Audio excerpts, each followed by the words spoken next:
Have you ever noticed that the moment you stopped working was also the moment the world stopped seeing you? You gave your best years to something bigger than yourself, and when it ended, no one told you what to do with the silence that followed. It's strange, isn't it? Everyone celebrates retirement, but no one talks about what comes after the applause. I met Richard once, an aerospace engineer who helped design rockets for NASA. After he retired, he said something I'll never forget. "I used to send machines into space. Now I can't even figure out what I'm here for." And that's what so many feel but never say. When the outer purpose fades, the inner one begins to whisper. But most of us, we were never taught how to listen. Psychologist Carl Jung believed this quiet confusion after 60 isn't a breakdown, it's a threshold. He called it the second half of life, where your soul begins to take the lead. And maybe this emptiness you feel isn't the end of purpose. It's the doorway to a new one. Because after 60, purpose doesn't disappear, it transforms. In this video, we'll explore how Jung's wisdom can help you hear that whisper again, how to turn silence into meaning, loss into insight, and aging into awakening. Stay with me, because by the end, you might see that the best years of your life aren't behind you. They're waiting quietly inside you, ready to begin. Part 1. The Quiet Crisis. When retirement feels like losing yourself. They call it retirement, but for many it doesn't feel like freedom. It feels like standing on a quiet shore, watching a ship sail away. The ship that once carried your purpose, your identity, your reason to wake up each morning. And suddenly the silence you thought you wanted becomes louder than you can bear. You start wondering, who am I now, when no one needs me? Psychologist Carl Jung once said that the first half of life is about building the world outside you, your career, your family, your status. But the second half of life is about building the world within. The problem is, no one teaches us how to cross that bridge. Society celebrates the first half, achievement, productivity, recognition. But when that phase ends, most people aren't prepared for what Jung called the great shift of the soul. It's the point where your ego starts to crumble. The part of you that said, "I am my job," or "I am what I've achieved." When that identity disappears, the soul steps forward, quietly asking, "Who are you?" without all that. And that question can feel terrifying at first, because the world never gave you language for it. I remember talking to Susan, a retired nurse from Chicago. She told me, "For 35 years I woke up knowing exactly who I was. I took care of people. I made a difference. Then one day, the pager stopped beeping, and I didn't know what to do with myself anymore." At first, she filled her time with activities, book clubs, yoga, volunteering, but underneath there was still that quiet ache, that feeling that something essential had gone missing. Until one afternoon, she volunteered at a local hospice. She said, "When I sat beside people who were dying, I realized I still knew how to care. But now I was caring from a different place, from my soul, not my role." That was her turning point. She hadn't lost her purpose. It had simply changed its shape. Maybe that's what this quiet crisis really is. Not a loss of meaning, but the soul's invitation to go deeper. When the noise of achievement fades, you finally have space to hear your own heartbeat again. The purpose you're searching for may not be found in doing more, but in being more present. Take a walk alone, write in a journal, sit by a window at dawn. Ask yourself not, "What should I do now?" but "What still feels alive in me?" That's where purpose begins to return, not with a plan, but with a whisper. Because what if this strange emptiness after 60 isn't an ending at all, but the beginning of your second calling? In the next part, we'll explore how Jung's map for the soul can guide you through this transformation, from role to meaning, from silence to a new sense of life. Part 2, The Second Calling, Jung's map for the soul after 60. What if everything you built in the first half of your life, the career, the family, the achievements, was never meant to be the end of your story, but only the prelude? Carl Jung believed that around midlife, we receive what he called the second calling. It's quieter than ambition, but deeper than success. And it often begins with a simple, haunting question. Now that I've done everything I was supposed to do, what does my soul want? In the first half of life, Jung said, we climb, we build, we prove. Our energy flows outward toward achievement, family, belonging. But the second half asks for the opposite movement, inward. He called this process individuation, the lifelong journey of becoming whole. It's when you stop trying to be what the world needs and start becoming who you truly are. It's not a rejection of your past. It's the integration of everything you've lived. All the roles, all the heartbreaks, all the victories and regrets, they begin to form a single picture, the real you. And here's the paradox. To reach that wholeness, you must let the old identity dissolve. That's why the second calling can feel uncomfortable. It doesn't shout, it whispers. It doesn't demand, it invites. There's a man named David, a former Wall Street executive who retired at 62. For years, he defined himself by numbers, deadlines, and deals. But when he left the firm, he told me, I didn't know how to talk to people without talking about money. He tried filling the void with golf and travel, but the emptiness only grew. One day, his granddaughter asked, Grandpa, what did you love about your job? He paused for a long time and realized it wasn't the money, it was mentoring young analysts, helping them find their way. That simple realization led him to volunteer as a financial literacy coach for teenagers in his community. And for the first time in years, he said, I feel useful again. But it's different now. It's not about winning. It's about giving. That is what Jung called transformation of purpose, when the outer ambition turns into inner contribution.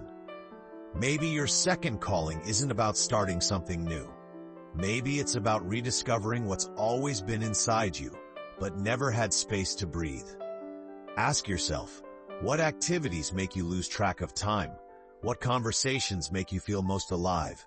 What truth have you avoided because it felt too late? Your answers to those questions, they are not random. They are coordinates on Jung's map of the soul.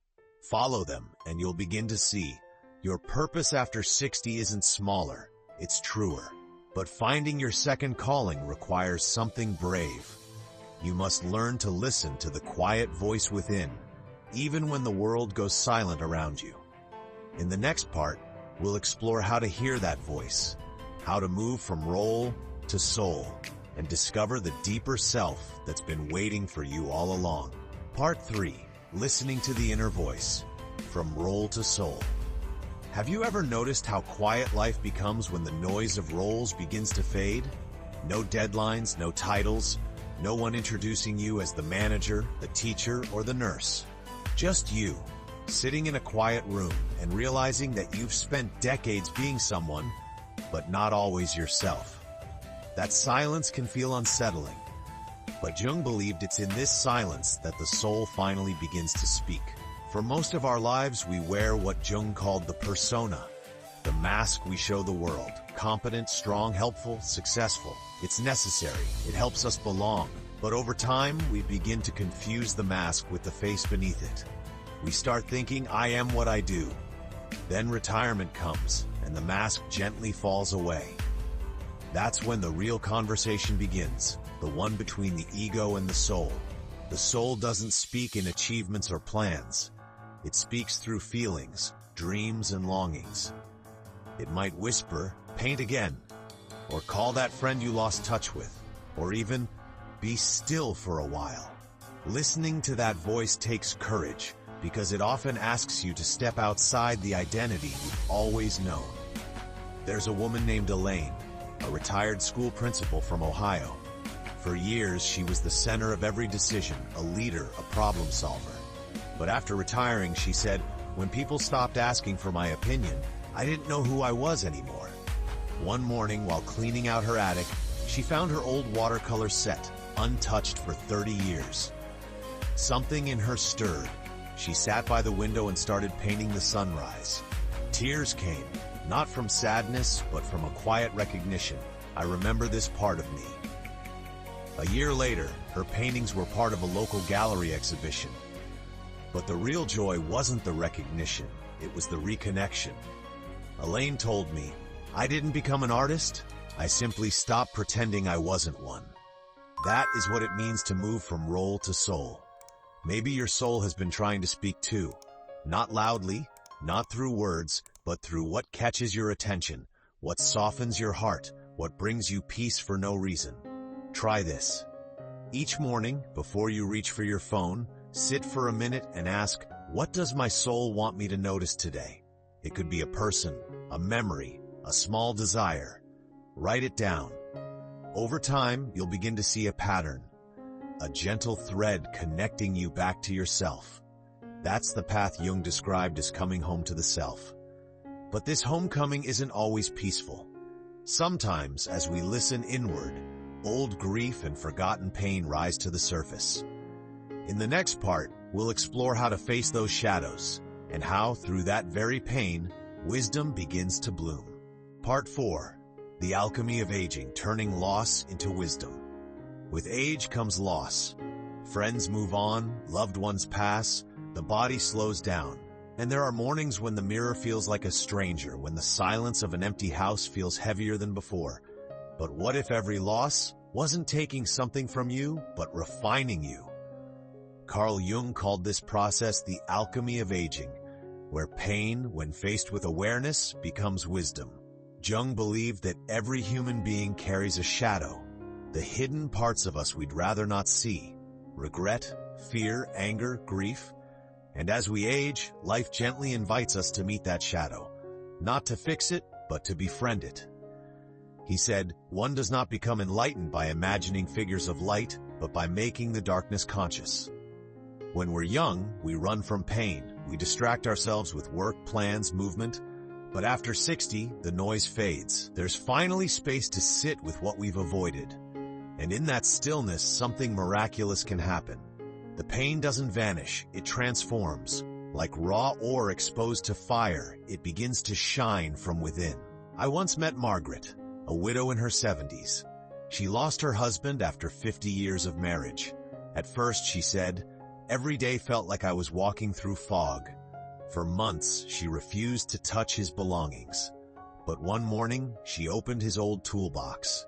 Inside, she found a small wooden carving he never finished. She decided to complete it. Piece by piece, she sanded and shaped it. And while her hands worked, her heart began to breathe again. Finishing his work didn't erase my grief, she told me. It taught me that love doesn't end, it changes form. That carving now sits on her windowsill, not as a symbol of loss, but as proof of transformation. Maybe this is the quiet miracle of aging. It teaches us to turn what once broke us into the very thing that strengthens us. If you've lost something or someone, don't rush to move on. Instead, sit with it. Ask, what is this pain trying to teach me? Write it down. Paint it. Speak it aloud. Because every time you give your pain a voice, you turn it into meaning. And meaning is the gold of the soul. In the next part, we'll explore what happens after the transformation.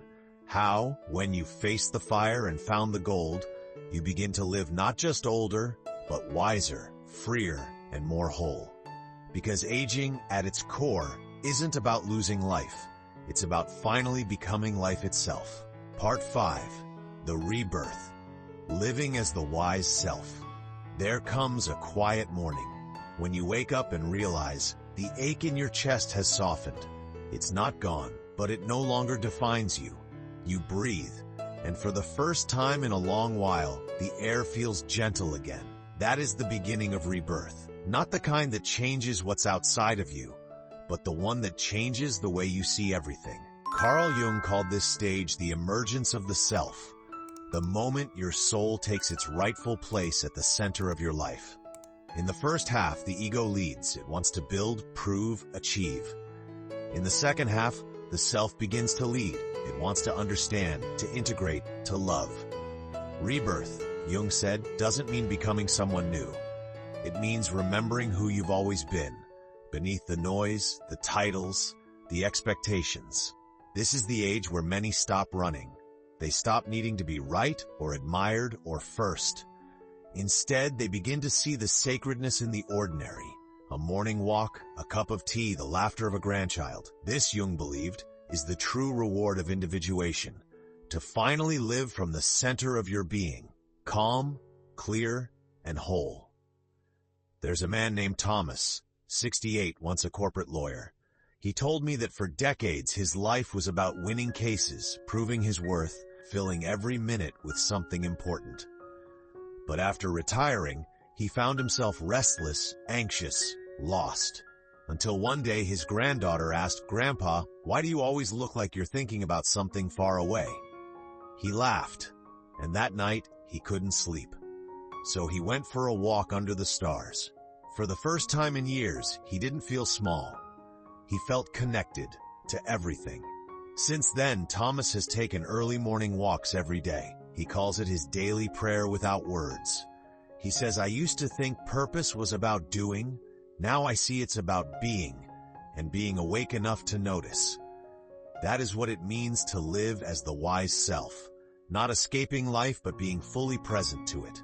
Maybe purpose after 60 isn't something you find. Maybe it's something you remember. You've gathered decades of experience, joys and heartbreaks, mistakes and miracles, and now all of it is coming together to form the story only you can tell. The world doesn't need you to be who you were. It needs the essence of who you've become.